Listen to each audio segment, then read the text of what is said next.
Teman-teman pengawas, mohon maaf Bapak Ibu semuanya. Jadi saya hanya akan bicara tentang model dan strategi pengawas di era new normal itu secara umum. Seperti apa dan bagaimana kira-kira strateginya, modelnya seperti apa secara umum yang saya yakin itu semuanya bisa dilakukan oleh teman-teman pengawas.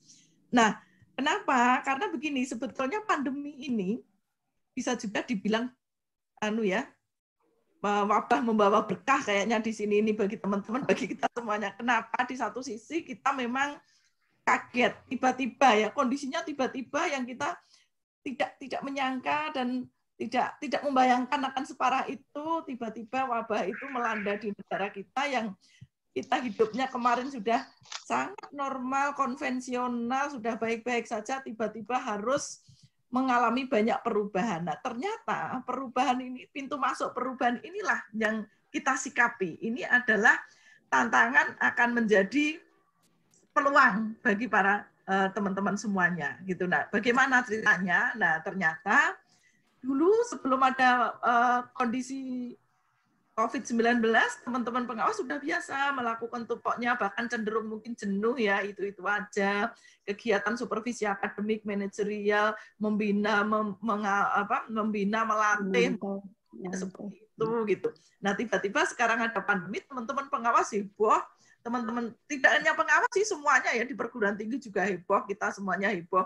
Bagaimana terus kemudian bisa mengakses semuanya aplikasi digital, semuanya langsung diakses, semuanya diinstal, semuanya. Nah, ternyata pandemi inilah membawa perubahan menuju tugas baru yang secara frontal kita harus berubah pada saat itu. Tugas masa depan di era 21 ini ternyata diawali dari pandemi ini oleh semuanya, kita semuanya. Nah, transformasi inilah yang kita sikapi, transformasi pengawas dari era yang konvensional menuju era digital. Nah, banyak konsekuensinya, jadi banyak konsekuensinya dari transformasi ini, yang mau tidak mau, suka tidak suka, kita harus mau mengalami itu semuanya atau mau melakukan itu semuanya. Antara lain begini, menuju normal baru, transformasi ini tidak tiba-tiba, tapi pasti ada tahap-tahapnya gitu. Nah, ketika kita dulu pada kehidupan yang masih normal, pengawas menjalankan tugas biasa saja, sepertinya sudah hafal di luar kepala berpuluh-puluh tahun tugasnya itu, sehingga kadang-kadang menjadi jenuh. Ya, kadang-kadang menjadi jenuh. Tiba-tiba kemudian kita harus berubah struktur sosialnya, merubah kebiasaan hidup, mengubah kebiasaan pola pikir, pola kerja, merubah kebiasaan kepengawasan kita. Ini membawa satu konsekuensi yang kita mesti mencari cara, mencari jalan, mencari celah. Nah, semuanya bergerak, semuanya bergerak. Sekarang ini semua masyarakat bergerak, guru bergerak, orang tua bergerak, siswa bergerak, pengawas juga bergerak karena harus menuju ke era yang pola pikir baru, kebiasaan baru, pola kerja baru dengan memanfaatkan aplikasi-aplikasi digital. Yang gaptek-gaptek kayak saya itu termasuk harus segera bergerak ke arah yang tidak gaptek gitu. Nah, artinya di sini saya ya, bukan Bapak Ibu, saya ini ada di posisi digital imigran. Digital imigran itu saya gaptek teknologi, dulu waktu saya lahir nggak kenal teknologi, tiba-tiba saya harus meloncat menjadi digital native. Digital native yang terus harus memegang teknologi. Nah, mudah-mudahan tidak ada pada Bapak Ibu, tetapi ini pada saya. Nah, kalau Bapak Ibu mengalami begitu, berarti kita yang berada di posisi digital imigran ini harus segera bermetamorfosa menjadi digital native yang harus segera menyesuaikan dengan kondisi-kondisi pola kerja digital yang semuanya nanti bisa dikonversi kepada tugas-tugas kepengawasan. Ternyata perubahan pandemi di masa COVID itu membawa perubahan struktur sosial. Nah, pengawas itu bagian dari struktur sosial.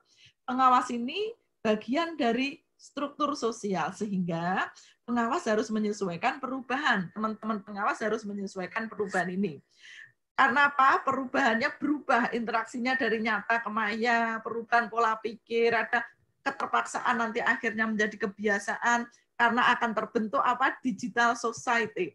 Kita sekarang menghadapi pada era digital society, masyarakat digital, tentu saja konsekuensinya adalah pemenuhan infrastruktur. Di sini pemerintah tentu harus memenuhi infrastruktur internet, jaringan internet harus lebih ditingkatkan ya. Karena pada masa pandemi ini semuanya butuh internet. Kalau tidak bisa gratis ya paling tidak murah ini mestinya ya. Kalau tidak gratis ya paling tidak murah gitu ya. Kemudian memperbanyak jaringan di tempat-tempat mungkin semudah kalau kita keluar rumah sudah dapat wifi, tidak kendala geografis itu kita pahami semuanya wilayah Indonesia seperti itu. Nah, oleh sebab itu pemenuhan infrastruktur untuk menuju digital society ini sangat penting. Saya yakin nanti masa pandemi berakhir digital society ini masih tetap terus akan berjalan karena ke depan orang sudah akan menjadi terbiasa hidup ketika masa normal baru ini akan menjadi normal yang biasa saja. Zaman dulu sehat itu 4 sehat 5 sempurna, itu normalnya. Sekarang 4 sehat 5 sempurna udah kurang. Masih harus pakai masker, jaga jarak, ya, minum vitamin, istirahat cukup, olahraga. Nah, masih ditambah itu. Nah, nanti lama-lama pakai masker, jaga jarak, cuci tangan, istirahat cukup, makan yang bergizi, ini akan menjadi hal-hal kebiasaan biasa yang seperti kita lakukan dulu-dulunya begitu. Nah, digital society juga akan begitu. Nah, pengawas akan masuk pada era digital society ini dengan perkembangan teknologi tadi. Pola kerja pengawas akan menyesuaikan dengan aplikasi-aplikasi digital. Jadi, pengawasan, supervisi akademik, supervisi manajerial, pengawas ini sudah harus akan mulai ke sana gitu untuk mewujudkan digital society di dalam pengawas sendiri. Nah, kemudian kondisi masa depan digital ini tidak hanya pada masa pandemi, sehingga pengawas itu nanti akan pengawas ini akan menjadi pengawas yang smart gitu ya. Smart itu ya Bapak bisa menerjemahkan sendiri Bapak Ibu, tangguh, smart, tough gitu ya, mau berinovasi, berkreasi, peduli dengan lingkungan, dengan tugasnya, dengan dipermudah dengan aplikasi-aplikasi digital. Nah, saya pengennya pengawas itu punya model yang seperti ini, gitu ya. Pengawas era digital nanti adalah pengawas yang bagaimana, yang memahami panduan kerja pengawas masa darurat penyebaran COVID ini, kita pahami, ternyata setelah kita memahami itu bermanfaat sekali untuk masa depan, meskipun itu nanti tidak COVID gitu. Nah, kemudian juga memahami tentang pengawasan, ya, pengawasan 5.0, kemudian juga memahami tentang kepangkatan online agar nanti tidak gagap andekan. Nah, penilaian itu akan dilakukan secara online gitu. Nah, ini adalah model yang diharapkan bersama, untuk seorang pengawas yang smart gitu. Nah, bagaimana strateginya? Strateginya antara lain ini strategi yang saya usulkan saja, Bapak Ibu pasti punya strategi yang lain.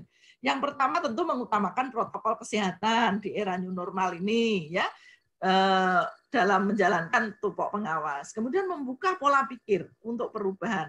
Ketiga, kreatif dan inovatif. Keempat, memanfaatkan sumber daya yang tersedia untuk menjalankan tupoksi pengawas. Yang pertama, mengutamakan protokol kesehatan. Tentu kita dalam menjalankan tugas jangan abai, karena Bapak Ibu ini role model, ya. Bapak Ibu pengawas ini role model. Andai kata protokol kesehatan itu bunyinya adalah pakai masker, cuci tangan, jaga jarak, maka pengawas juga harus menjalankan itu karena role model. Meskipun kita yakinlah guru-guru kita, teman-teman kita itu sehat semuanya, tapi ini pengawas sebagai role model loh, dilihat guru, dilihat siswa, dilihat kepala sekolah. Jadi ya kita harus menjadikan contoh itu, apalagi masyarakat sekitar ya. Di desa saya ini yang namanya Pak Guru, Bu Guru, Pak Pengawas itu dibilangnya pokoknya Pak Guru, Bu Guru. Itu semuanya tanya kepada Pak Guru, tanya kepada Pak Guru. Nggak ngerti apa-apa, tanya kepada Pak Guru. Kemarin ada tetangga meninggal di rumah sakit karena di protokol kesehatan harus dimakamkan dengan protokol kesehatan meskipun bukan corona, dia datang ke rumah. Gimana Bu, ini kok harus begini? Saya bilang ikuti aja protokol kesehatan. Nah, saya membayangkan pengawas juga akan menjadi seperti itu di daerah masing-masing gitu. Nah, oleh sebab itu peduli lingkungan itu penting ya, peduli lingkungan misalnya ada guru, ada siswa tidak menggunakan masker, tidak cuci tangan, kita memang tetap harus mau menegur itu meskipun cara menegurnya dengan bahasa yang enak. Peduli dengan sekolah binaan, kita lihat sekolah binaan sudah menjalankan belum dan sebagainya, ini sudah menjadi tugas yang biasa. Yang bagi saya yang saya tekankan adalah yang keempat, gembira dalam menjalankan tugas, empati kepada kepala sekolah, guru, siswa, dan orang tua. Kenapa harus gembira? Karena gembira itu meningkatkan imun, Bapak Ibu. Jadi gembira selalu tersenyum itu meningkatkan imunitas kita. Nah, itu yang saya tekankan pada yang pertama. Kemudian yang kedua, membuka pikir untuk perubahan. Ada kemauan untuk selalu belajar, baik dari referensi, dari orang lain, maupun dari lingkungan sekitar. Saya tidak akan mendetailkan ini, Bapak Ibu pasti sudah bisa menerjemahkan. Manajemen waktu, semua orang punya waktu 24 jam sehari semalam. Jadi bagaimana di era ini yang kita harus cukup istirahat tapi juga harus bekerja, Bapak Ibu harus punya manajemen waktu yang baik untuk kesehatan fisik dan mental kita. Nah, prinsip belajar sepanjang hayat dari berbagai sumber bagi saya iya. Saya mengibaratkan bahwa otak kita itu adalah seperti gelas yang diisi air. Andai kata gelas itu kita minum terus, dituangkan terus, diberikan kepada orang lain, kita minum, kalau nggak diisi lama-lama akan kosong. Nah, saya selalu punya prinsip seperti itu, bahwa otak kita itu seperti gelas yang berisi air. Kalau dituang terus, diminum terus, nggak diisi, pasti akan kosong. Nah, yang berikutnya adalah kreatif dan inovatif.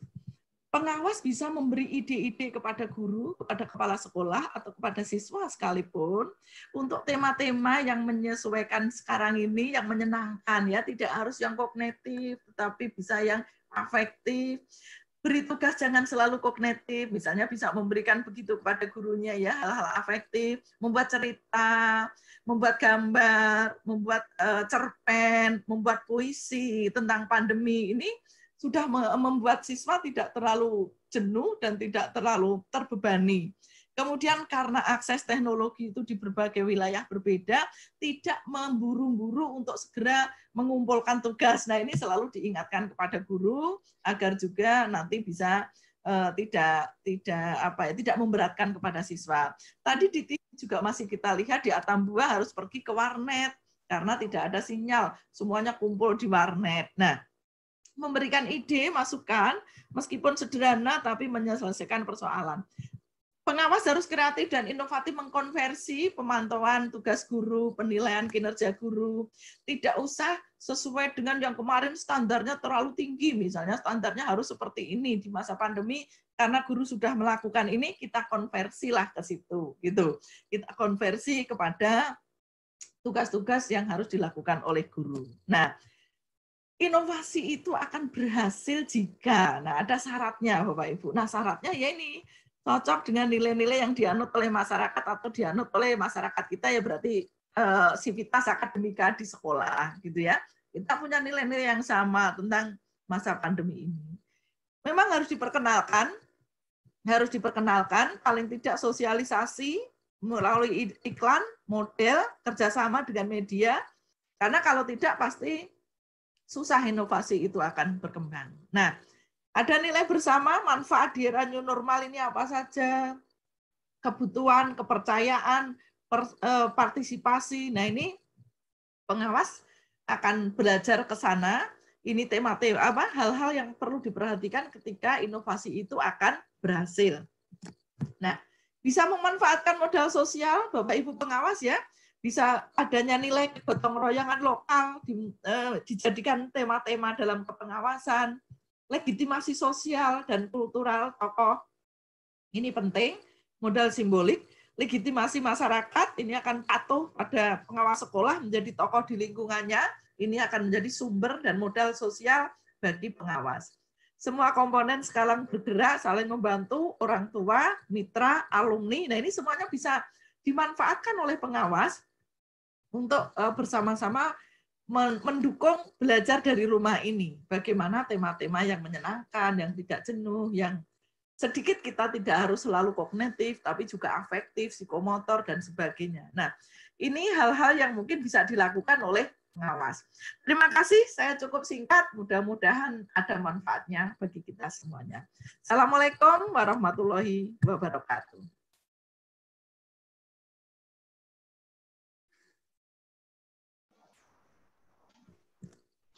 Terima kasih Prof. Sri. Luar biasa pemaparannya.